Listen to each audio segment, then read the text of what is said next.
Very important developments this summer in patent policy with the introduction of the PREVAIL Act of 2023, co-sponsored primarily in the Senate by Senator Christopher Coons and Senator Tom Tillis. This bipartisan bill would bring much needed reform to the PTAB, the Patent Trial and Appeal Board, created in 2011 by the American Invents Act. This administrative tribunal at the patent office that cancels patents at rates around now 83% or higher, has been, I think, rightly accused of engaging in willy-nilly decision-making, and in many cases having been captured by its mission to cancel patents. So the PREVAIL Act would impose important procedural and substantive safeguards and guardrails on how this agency acts. And here's the claims that patents are in fact invalid or not. This is really important. It will bring stability and reliability back to the patent system and will help move us forward in restoring the gold standard patent system that the United States has historically had. The bill largely seeks to curb predatory infringement and undo hopefully a lot of the damage caused by the American Invents Act and its most unfortunate progeny, the Patent Trial and Appeal Board, which, as you mentioned, collectively resulted in something along the lines of an 84% invalidation rate and the death of thousands of patents at the hands of infringers looking to profit from innovations that they didn't invest in or create. The bill seems to largely be a refined version of the Stronger Patents Act, which we discussed previously. In that same discussion, our Patent Wars episode with you, Judge Michelle, Randy Landrino of U.S. Inventor, we identified the core issues of AIA and the PTAB. Many of those center on differences in how the PTAB operates versus constitutionally defined courts. So among those issues that we sort of listed, prioritized, one was that the PTAB doesn't require standing, so the validity of granted patents can be challenged by any member of the public, offensively or defensively, whether or not they're being sued for infringement and whether or not they have anything at all to do with the patent whatsoever. The PTAB also has a lowered burden of proof and a weakened presumption of validity that the courts afford to a patent that was previously reviewed by experts for potentially years. PTAB administrative patent judges, and I use air quotes intentionally, have no code of ethics about recusal on conflict of interest. So the individuals deciding validity can own stock in or have been employed by an accused infringer, even as legal counsel sometimes. The USPTO has admitted to panel stacking its APJs to reach preordained results. The PTAB was sold as a faster, cheaper alternative to district courts, but the average cost to defend a patent at the PTAB is somewhere around $500,000 per case, and it can take 5 to 10 years for a final result. Petitioners can keep filing petitions repeatedly, 30, 40, 50 against the same patent. I think I've heard you say as many as 90. This is referred to as serial petitioning. The patent owner has to constantly pay to defend against countless bites at the same apple. And speaking of double jeopardy, these challenges can also come after a patent is held valid in court under statute grounds not in purview of the PTAB. So that was a lot of context. Does the PREVAIL Act address some, all, or most of these issues? Well, first of all, Josh, that was a spectacular kind of bill of particulars and a well-pled complaint detailing everything that is wrong with the PTAB, which is I am on record repeatedly in white papers that I've published and op-eds and in my commentary and my academic scholarship, in which I have repeatedly identified the PTAB as an administrative tribunal that is, for all intents and purposes, kind of out of control and has wreaked havoc on the U.S. innovation economy, and a lot of this goes back to kind of its very founding generation in the American Invents Act, which imposes almost no limits on the PTAB. I think what we refer to as the IPR process, right? The inter-parties review process. I think in the American Invents Act, the entirety of the provisions that govern how this process will occur, both procedurally and substantively, are about 8 provisions. I mean, for what is supposed to be this very substantive and a hearing process. It was supposed to have been a hearing, these hearings, administrative hearings. And so for all intents and purposes, what happened here is, Congress got caught up in this narrative of, the so-called patent troll, which I think has now been well established as a policy narrative pushed by big tech and other companies, to create this notion of a moral panic about a broken patent system, and invalid patents. And so you had this very one-sided piece of legislation that was enacted where Congress said, we have to address this problem. We have to address this problem of this alleged, abuse of the patent system, by people, receiving invalid patents and suing companies like Google and Apple, which at the time claimed, as the white hats. So we're, the great innovators. We're not stealing anyone's technology, which also has now shown to be false. And do no evil, JK. Yes. And so they created this agency where they essentially, or this tribunal where they essentially said to it, all right, you have one mission: cancel patents, invalidate patents, eliminate patents, and we're going to impose almost no restrictions on you in achieving that mission. Now, I mean, in any other context, and where you say, okay, Congress creates an administrative agency, imposes almost no limits on them, and gives them a mission to achieve. Are any of us shocked that they become captured by that mission and driven by that mission and will do anything in their power to achieve that goal of their mission? And this is exactly what has happened with the PTAB. And so you just have had extensive abuses of process, abuses of basic norms of rule of law.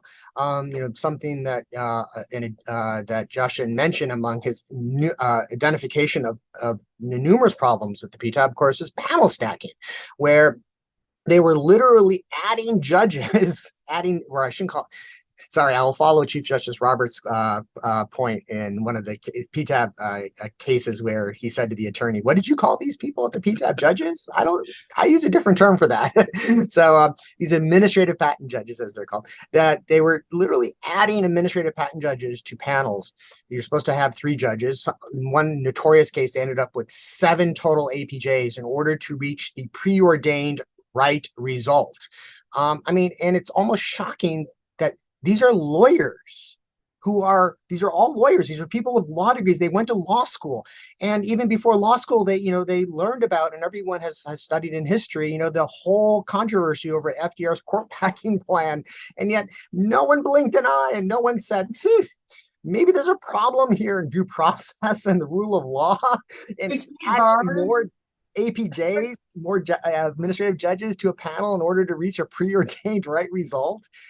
So the PREVAIL Act really is necessary, to just bring some basic norms of due process and the rule of law back to this tribunal, which is absolutely necessary, especially given that many of the very important reforms that were adopted by Director Iancu during his tenure at the Patent Office as director, including the discretionary denials through the FinTIV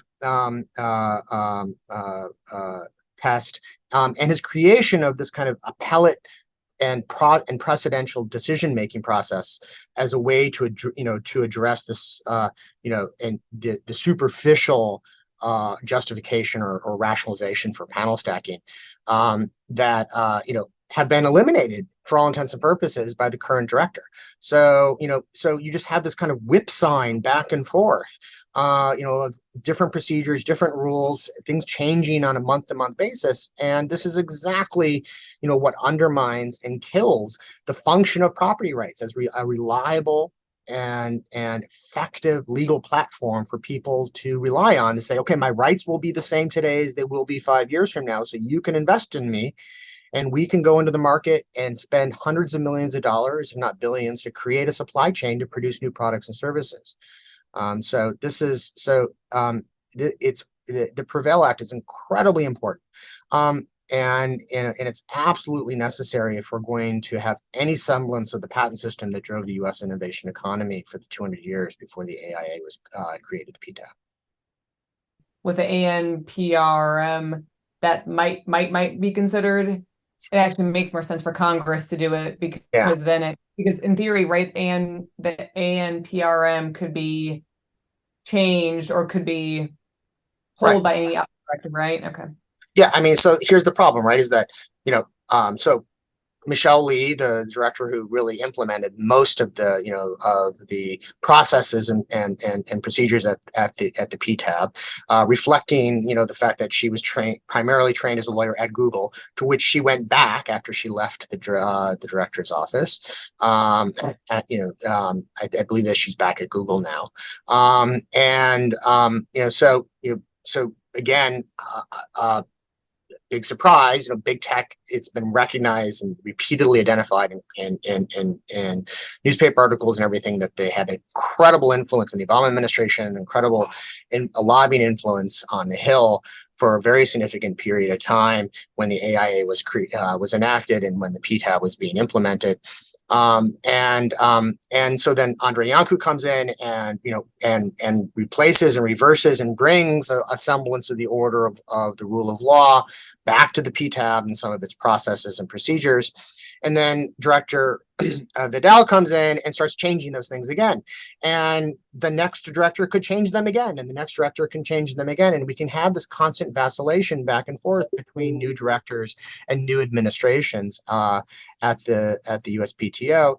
And again, this is exactly what destroys and undermines the ability of all citizens to have stable and effective and reliable property rights as a driver of economic growth. You can imagine if you said to a farmer or to a manufacturer, oh yeah, well, the rights you have today may not be the same rights they are in 5 years, and also the processes and procedures that you've come to expect to receive in court may not apply to you or may be changed in court depending upon whoever is the new president and appoints the new administrator of the court system. No one would make any investments. And in fact, this is kind of repeatedly recognized by economists and historians as one of the reasons why, top-down regulatory systems of control that did not respect the rights of property and liberty and personhood,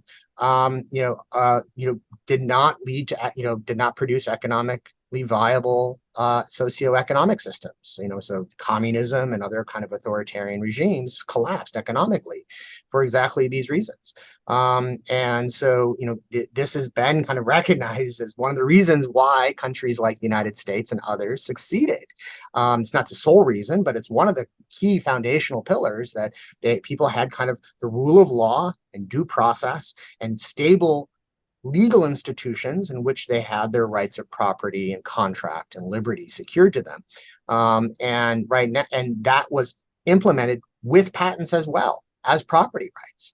And economists have recognized that this was a key reason why the U.S. patent system became the model for the entire world eventually, and has become not just the boon of the U.S. innovation economy, but the boon of the global innovation economy that we have now in the 21st century.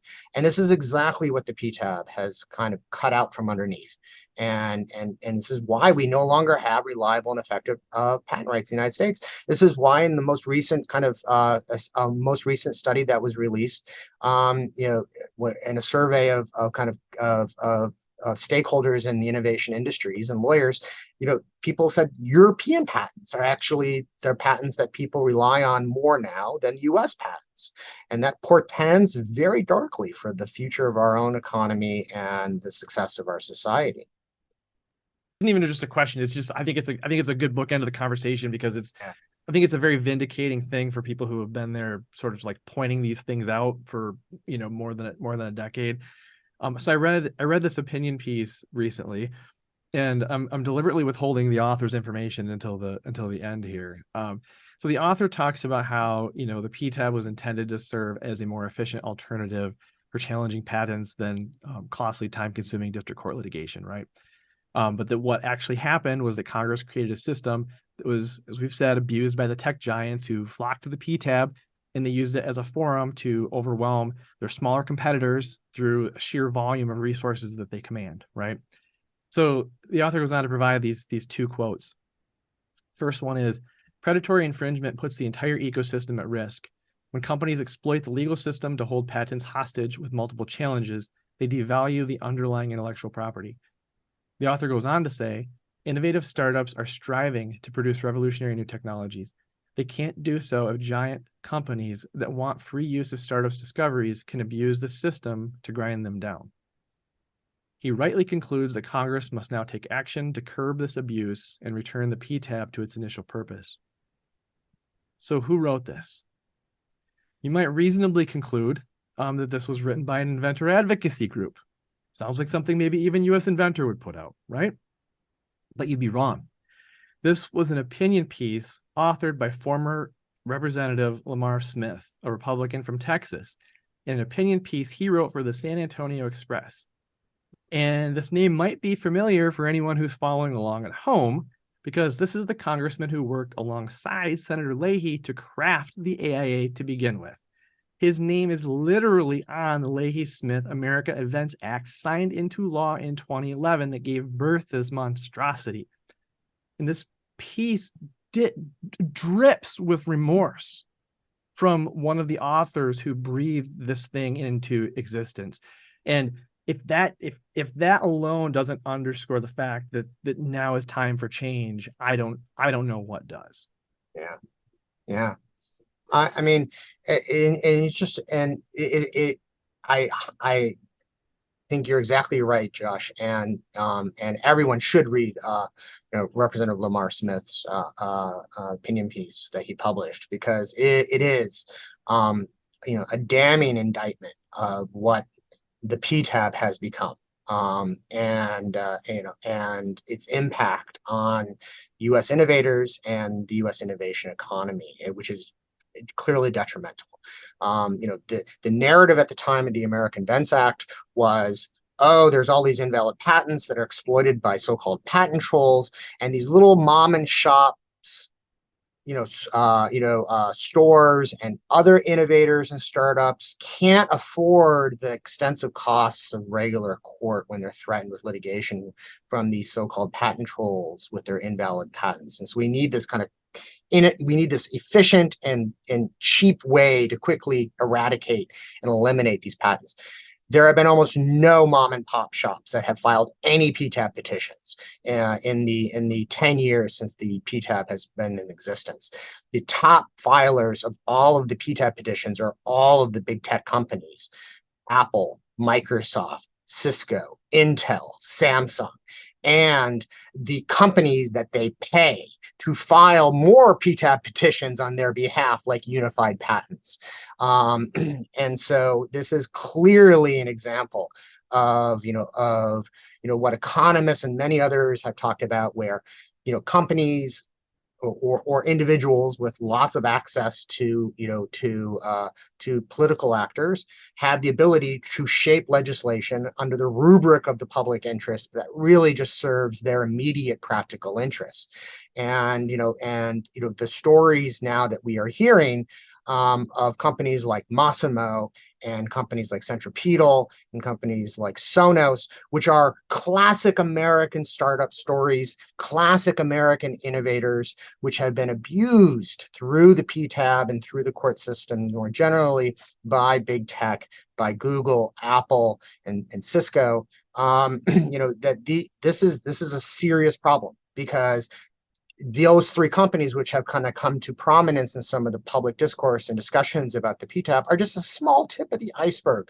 There are hundreds of people, if not tens, of significant patent cases that never even arose, because they didn't have the money and the success and the backing, therefore, to be able to defend themselves effectively at the PTAB and in court, and reach kind of public consciousness about what's occurring to them through this very deliberate strategy of predatory infringement by these large companies. And so it's a serious problem. Innovators and individuals have been the source of innovation in the United States from time immemorial. All of the great innovators, from the 19th century all the way up to today, and even the big tech companies started in garages or in small labs, and came out of the metaphorical left field, so to speak, right? Even in the 19th century, Samuel Morse, who invents the first practical successful electromagnetic telegraph system, right? The first time that information is capable of being transmitted long distances faster than by horse or ship. It was called the lightning system. Morse came to be known as the lightning man in the 19th century. He was a professor of art at NYU when he invented that in the 1830s. Literally, he was a famous artist, and he invents yet this foundational technology that starts the telecommunications revolution. It literally starts the telecommunications revolution that we are still experiencing to this day now with our smartphones. And of course, Morse relied on his patent to obtain investment capital. He relied on his patent, and he relied upon his business partners to create a franchise business model on the basis of their property rights and their patent in order to quickly deploy it in the marketplace and have it quickly spread throughout the United States and ultimately the world. And he relied on his patent to sue infringers who were deliberate infringers, who literally pirated his works and who deployed the same type of rhetoric that we see now being deployed today by people who wish to engage in predatory infringement, accusing him of being a monopolist, accusing him of exploiting bad patents, accusing him of taking from the public improperly. And this is a story for most innovators, and this is why you need patents. The most effective and the most important anti-monopoly device ever invented was a patent. Because one individual with a property right can withstand anything. And this is why property rights are fundamentally protected in our Constitution. And it's why patents have been fundamentally protected in the same way, and in our Constitution as well. And this is what has been eliminated today by the PTAB, by the kind of the absorption of the patent system into the broader administrative state, in which now patents are just viewed as political chips and tools of economic regulatory policy that can be manipulated through lobbying of Congress or the administration. Exactly. So write your representatives, write your senators, give them the political cover, tell them the property rights matter, tell them the patents matter, tell them the innovation matters, tell them to get behind this PREVAIL Act. Yeah, 100%. The PREVAIL Act needs to be supported. It needs to be enacted if we are going to reverse course, because the problem is that the impact of undermining and disintegrating our patent system that isn't felt for a couple decades, because we're talking about the system that spurs innovation and spurs new commercial development. And so innovators work on timelines of 5, 10, 15 years. And so, if we wait until we start seeing the impact of this in 2030s, it'll be too late. Support the PREVAIL Act. Awesome. I think that's a great place to end, Adam. Thank you for your time. We're going to let you get back to your preparations for the upcoming semester, the day job. God, yeah. Can't believe that it's here. Wow. Yes. Well, I love teaching. I can't wait to start teaching again next week, and I can't wait to continue also to engage in these discussions with the two of you and with the other programs and activities that I engage in on behalf of patent innovation. Thank you.